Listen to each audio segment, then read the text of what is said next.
So the question is to do with process and product, and whether things like church growth are actually the process or the product itself, and how important they are. Yeah, you mentioned DAC. For people who haven't got a clue what you're talking about, he's talking about diocesan advisory committees and churchy lingo. Church structure.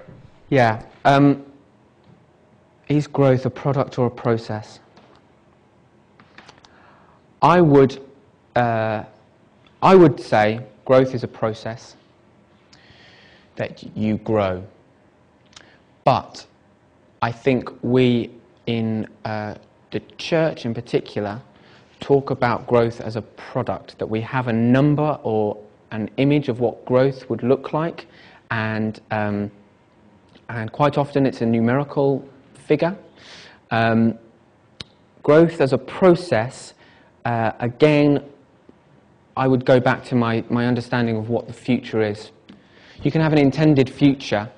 The minute your intended future is about growth numerically, then that changes the direction and the journey that you go into, rather than if your intended future is something about the kingdom of God, which is bigger than any sort of growth that we can ever hope to imagine. So, and I don't think it's anything to do with, people coming in bums on seats. I think it's about character.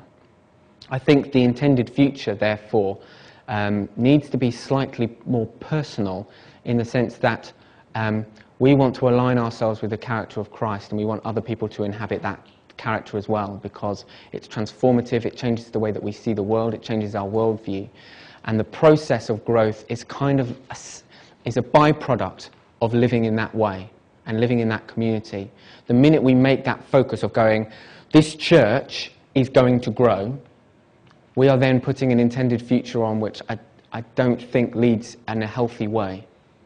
I'm not saying that that group isn't allowed to grow, I'm just saying it's a byproduct. So let's grow if it grows, but actually not have that as our product, as our end goal, that it would. Does that make sense? But you can have an end goal as long as it's subservient to the being in the present.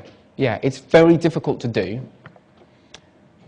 but that is the aim, that the product stems from the process, rather than the process is shaped by what we imagine the product to be. Make sense? So in terms of the performance, okay, if you have too strict an idea of what the product would look like, the process then is naturally shaped so that you get there.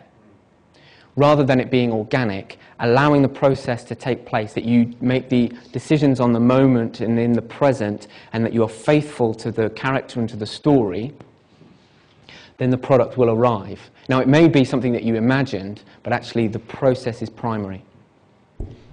Okay, Can ensembles, is there an optimum number for an ensemble? the question is there an optimum number for ensembles? Yes. And ironically, it's around about 12.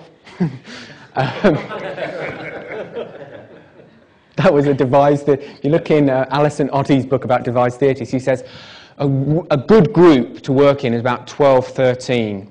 Oh, great. Where have I heard that before?